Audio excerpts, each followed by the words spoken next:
Hey guys, welcome back to the channel, best place for long-term stock investors. Now in this week, NGL, if you don't know what is it, go check out our previous video on this. We will be answering a couple of questions. But before that, of course, now this should be taken as financial advice because we're not professionals. And if you want that sort of advice, please speak to an actual professional. So is there still an opportunity to invest in the palm oil industry? If you're interested to find out, we're going to be doing a deep dive research on it today. So we'll be covering the helicopter view of the palm oil industry, which stocks we think is great and bad, and whether the industry still have legs to run. So if you want to find out our research, our deep analysis on this industry, make sure you check out. It's going to be happening tonight at 8:30 p.m. So the sign up link is at the description or in the comments. Okay, the first of our two questions is actually three questions in two, actually, if you think about it. But so-and-so asked, at what income level do you think someone will have enough disposable income to invest? And can a 9 to 5 plus investing really have a solid future? For those of you who don't know, a 9 to 5 means basically a typical job, usually in the corporate world. So, Jonathan. Actually, to me, it doesn't matter how much I'm actually earning. I'll still find ways to invest a portion of my income. If let's say I'm making 1,500, 2,000, 3,000, I'll definitely find a way to invest. Yes. Yeah, because I always think about investing first before actually paying off my expenses. But if let's say you have like a fixed expenses that you really need to pay, right? Then I'll suggest you to calculate how much expenses are you actually expending in the month, and how much do you actually want to invest with your salary. So for example, let's say your expenses per month is about 1,500. I'm just going to give a rough figure, 1,500. And you want to invest like, let's say 1,000 ringgit per month. So the answer is really simple and clear. Yep. It's about 2,500 salary that you have to look for. But if you want to definitely invest more, or you have like a very lavish lifestyle, then you need to bump up. So you do calculate your expenses per month first. Then from there, you roughly know how much disposable income that you need to invest. Yes. So that's really true. That is an activity you just need to go through, right? I think everyone needs to do that, regardless of whether you're 9 to 5 or not. So as to how much income do you need? Do you think you have enough to dispose for invest? That actually depends on this thing called your savings rate. So the process flow is, okay, you earn money, you earn as much as you can, right? So once you do that, okay, yes, you should develop skills to improve that, but that takes time and things like that, right? And a little bit of luck, etc., etc. So once you find the best way you can generate income, then after that, you want to move on to saving money. So saving money is a question of like what Jonathan suggested, and budgeting, all that, and also a lot of discipline. And you want to actually increase this amount. So the cool fact is that if you go to this website called Networthify, they actually tell you, right, how much savings rate that you have will equivalent to how fast it will take for you to retire. And this is based on a 5% return per annum only. Right. So this is basically EPF, right? So if you have, I think, 10%, right, savings rate, you will take 40 years. Right? This is why a lot of financial advisors tell you to save at least 10% of your income, because by the time you're 40, if you start work at 25, by the time you're 40, right, 65, that's when you can start to retire. Right. But if you bump that up to something like 20%, right, actually the number drops to 28, So a 10% increase, right, will reduce your retirement, right, by 12 years, So instead of retiring at 65, you'll be retiring at 53, right? Assuming you start work at 25. Yeah. So if you can bump that, some of you crazy guys can go bring that up to like 50%. Yeah. So that number comes closer to something like 10 or 11 years. So basically, if you can save 50% of your income, right, you will retire really, really quickly. Now, that's not obviously possible for everyone, and things change, right? When you're single, then that number actually increases. Your expenses increases, and so your savings rate will be compressed. Depending on how many kids you have, let's say, things will change.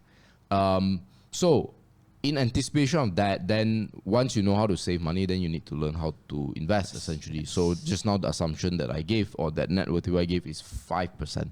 Yeah.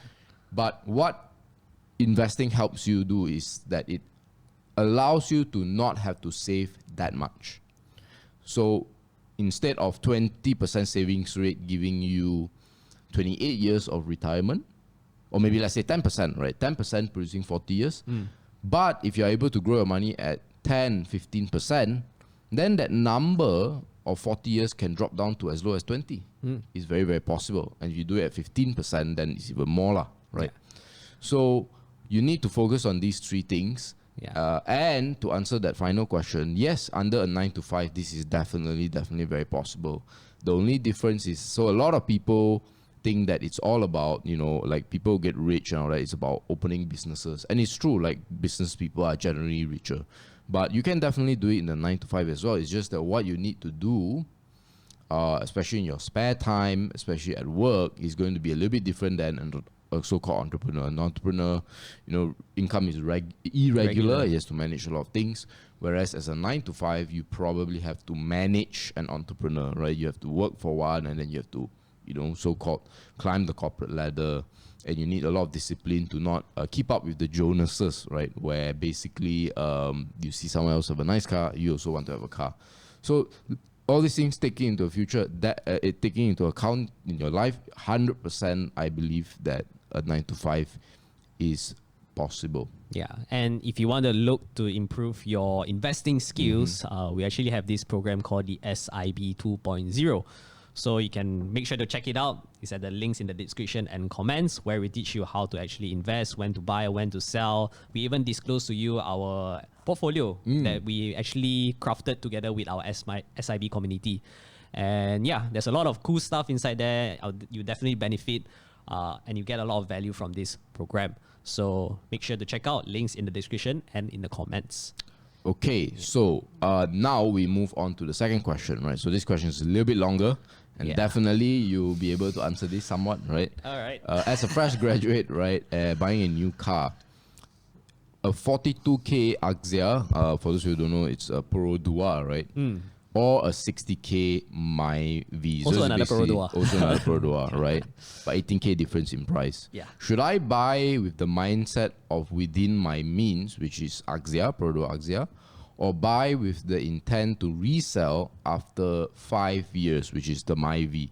Now, some context, according to the questioner, MyVis have better resale value. And so he's essentially asking, okay, if I can summarize his question, should I lower my monthly maintenance and then take that money and invest or do whatever I want? Or do I take the hit, buy a MyVi, but after 5 to 6 years, which I assume he wants to sell, he's able to sell it for a higher price? What is your question? Okay. What's my what's your take? answer? What's my take? Okay, so I'm driving a MyVi, one thing. I have not tried an Axia, but definitely if I were to buy a car, I'll definitely choose to buy an Axia. Okay. One thing, I mean, as you rightly pointed out, I'm actually very cheapskate. First thing I'll look at is price first. Next thing I will look at is how much is the maintenance cost to actually service the car every time. And also, what is the fuel tank that an Axia and MyVi does. So actually, if I buy a MyVi, I'm not sure what's the name. Is it the version 5, the latest MyVi one? Yep. So actually, I've been driving that car, and I think about a month, I spend about 200 and roughly maximum 250 ringgit per month for just fuel only. Fuel only, okay. Yeah, 250. Wow. But if let's say I don't really go out that often, it could be like 200 ringgit only. Yeah. Yeah. So that's roughly how I know the cost of. And roughly what would the installment be actually? You mean if you buy the car in loan installment? Yeah. Okay. For context, I didn't take a loan installment. Nice. Yeah. But I'm not sure. I think it's gonna be roughly around like 600. Yeah, maybe around 600, right? Or maybe even less than that, depending on the loan tenor and then the interest rate also. But yeah, that's if you're taking loans. But to me, if let's say an Axia and MyVi, if let's say their maintenance costs, the service, how many miles you drive is roughly about the same, I mean, it's a no-brainer to go for Axia. Yeah. Unless it's not like you want to impress anyone, right? You want to just live. And as long as it can drive you from point A to point B, I think that's That's just fine. So another thing also that I did not realize with this question is actually when you resell, you're gonna buy another car, right? I mean, usually lah. Yeah. Right? And so I guess with the MyVi you have more at the end of the day for a down payment, but you would have spent a lot more on your installments anyway. Right, but I'm actually curious about the resale value though. Yeah. Like how much can you actually earn Yeah. from reselling a car? I mean, Maximum 5K. No. So, sorry, you don't earn. The question is how do you compare the resale drop for MyVi and the resale drop for Axia?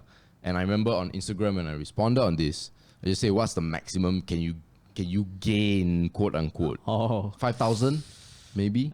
I don't know. Actually, to me, do you even see that as a because I calculated, right? I think I saw it on, and I could be wrong, but I think after 5 years, an Axia from 42K drops to something like 20K, and then for a MyVi, it drops to 60 to 28.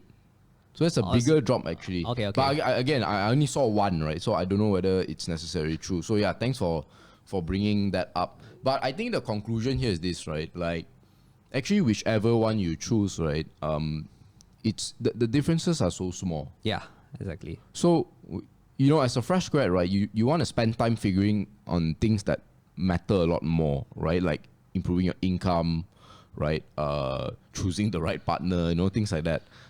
Because you don't want to get bogged down in this sort of like, sure, you can probably get an answer that, an Axia will be cheaper by 3,400. Yeah. Right.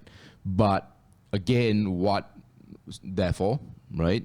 So I stated, I finished in the Instagram, I said that whenever, there are two options that are too difficult to figure out which is better, just roll a dice. I should have said just flip a coin. Yeah. Because quite frankly, what in the world is the difference? But how would you end this?